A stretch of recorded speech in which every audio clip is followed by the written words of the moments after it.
वकील बहू जनक पेशे से एक बहुत अच्छी वकील थी, लेकिन कहते हैं ना, बहू कितनी भी बड़ी तोप क्यों ना हो, सास के सामने तो भीगी बिल्ली ही होती है। अरे जनक क्या बात है। आज रोटी नहीं मिली अभी तक।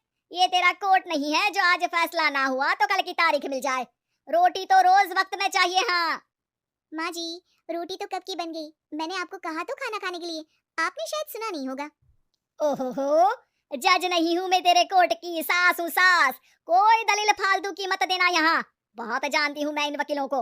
अपनी बात ऊपर रखने के लिए झूठ बोलने में जरा भी नहीं सोचते। तभी वहां जनक के ससुर आ जाते हैं। अरे भाग्यवान, क्यों बेचारी के काम को कोसती रहती है हमेशा। मैं भी तो था वहां जब ये आई थी तुझे रोटी खाने को बुलाने के लिए।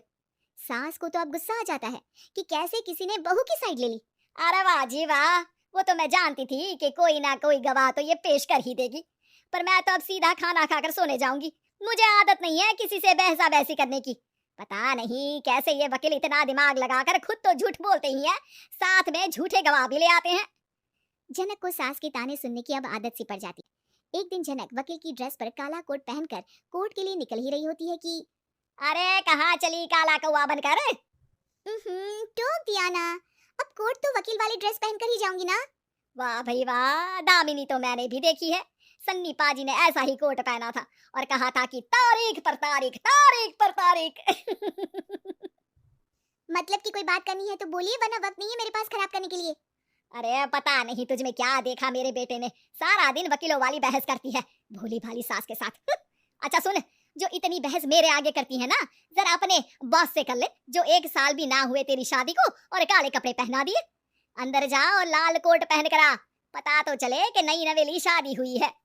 अरे माँ जी, कोर्ट में मेरा बॉस क्या करेगा, ये तो पूरे देश की ड्रेस है वकीलों के लिए। लेकिन सास तो ठहरी सास। अच्छा, तो कोई जरूरत नहीं है 2-4 साल कोर्ट जाने की। शादी थोड़ी पुरानी हो जाए तब इजाजत दे दूंगी मैं तुझे काले कपड़े पहनने की।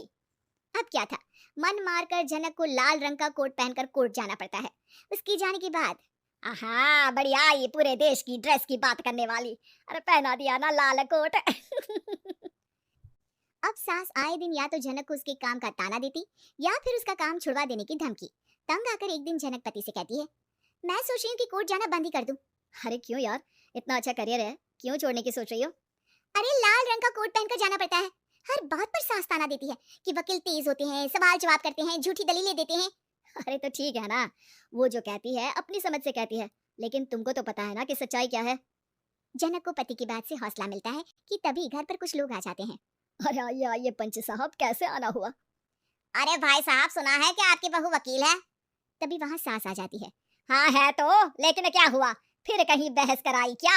अरे हम तो खुद दुखी है उसके व्यवहार से। अरे भाभी जी, आपको तो पूरा मोहल्ला जानता है कि आप कितना बोलती है। फिर हम यहाँ बहू रानी की कोई शिकायत नहीं, बल्कि अपनी परेशानी लेकर आए हैं। ससुर जी खुश हो जाते हैं। हाँ हाँ, मैं भी बहू को बुलाता हूँ। जनक वहां आती है, सबको नमस्ते करके बैठ जाती है। बहू रानी, हमारे गांव में बड़ी मुसीबत आ गई है।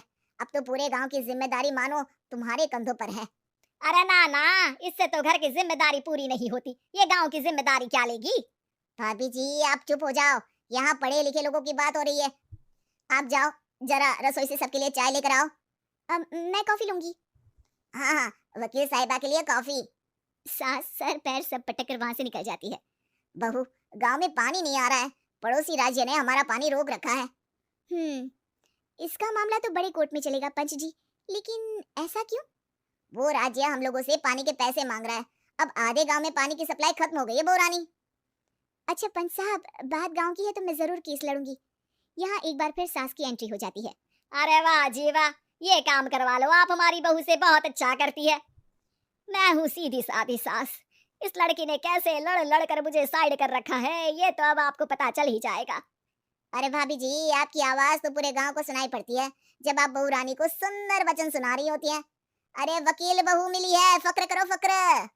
हाँ जी हाँ, सारी फकर तो हम लोग ही करें। खैर, अब जो केस लड़ेगी और पानी गांव में आ जाता है तो पंच साहब लिख कर देना होगा कि हैंड पाइप में सबसे पहले मेरी बाल्टी और घड़ा भरेगा। अरे फिर तो हम बहू रानी के नाम पर घर पर ही सप्लाई दे देंगे, लेकिन ये इतना आसान नहीं है। बहू, गांव के पास अभी वकील करने की भी पैसे नहीं है तो। अरे पंच साहब, ये मेरे गांव का मामला है, मैं आपसे एक भी पैसा नहीं लूंगी। सास को बहू की बात पर गुस्सा आ जाता है, लेकिन सबके जाने के बाद झनक मन लगाकर गांव की परेशानियों को दूर करने में लग जाती है। और वो दिन भी आता है कि झनक केस जीत जाती है।